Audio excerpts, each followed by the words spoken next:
Hi everyone, this is Max with Who's Got Pops. Happy Martin Luther King Day. I want to thank you guys for coming to my channel. This is F2F365 or Who's Got Pops, depending on where you're watching this video.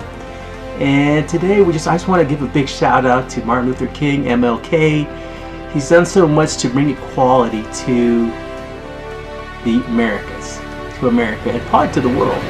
It's just, things were just so much different before him. There was so much segregation and things like that had to be broken down, and I just want to thank him so much for what he's done.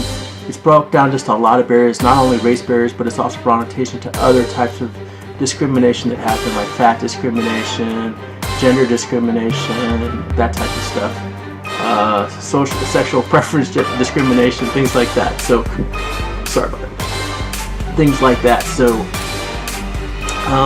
today I want to talk a little bit about fat discrimination. I'm part of F2F365, which stands for Fat to Fit in 365 Days.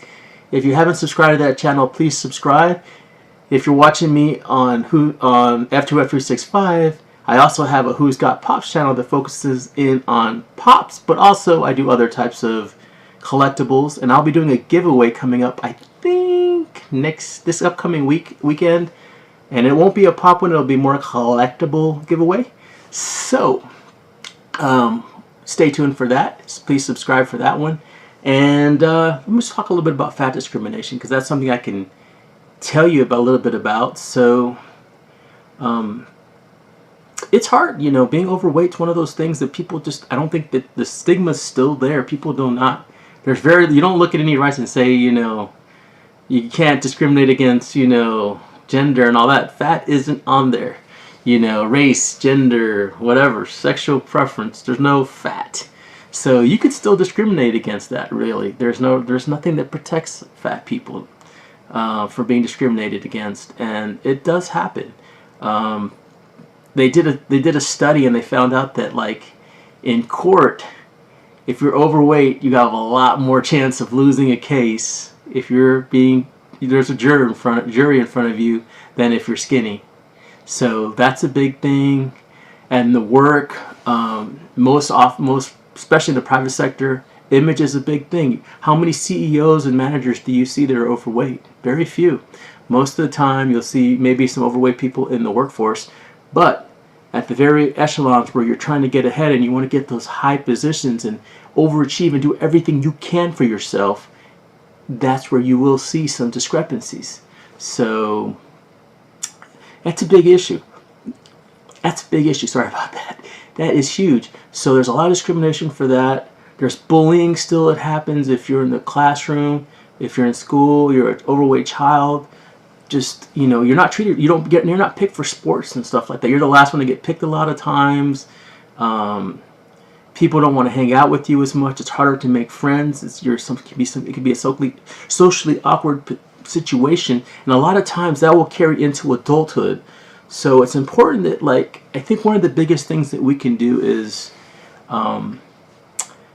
you know, when I have family like myself, and when I see family members and others that I know and I'm really close with because I've been with them so long, they're family, and I look over, I don't even notice it. I don't notice that they're overweight. I don't notice that they might have a physical impairment. I don't notice anything like that. I treat them like I love them, you know, and I don't care. I just see right by it. It just doesn't even think, it's not even the first thing I think about is, you're overweight. I don't think about that. I think, hey, there's John. I love that guy. He's like my brother. So that's the way that I hope at some point as America we can get with everything from race to body image to sexual preference. Yeah, I know that you may not accept the LBGTAs. You may not. But if you love them like a brother and a sister, regardless of whether you anything else, you're going to treat them well. You're going to treat them well. You're going to respect them because they're like family. And we got to get past this, you know, we're opposition to each other. Like, you know, you're my enemy.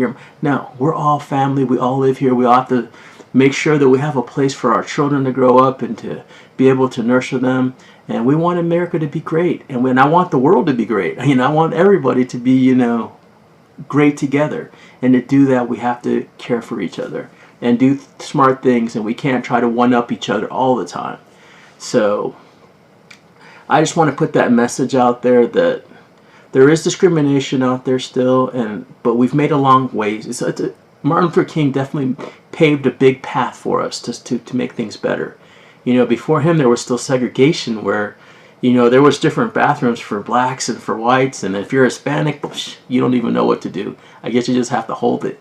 But it was just crazy, you know. If schools would be segregated and all that, it wasn't good. I think we're in a much better place today. I think we have much more talented people out there. And it's actually good for us, you know, in terms of America. I think eventually we'll be completely integrated. We'll all, not even America, the world will be completely integrated. And I think eventually, it's going to take, you know, centuries probably, but we will love each other the way that I'm talking about. And we're going to get past all this nonsense about race, skin, and all these other preferences, overweightness.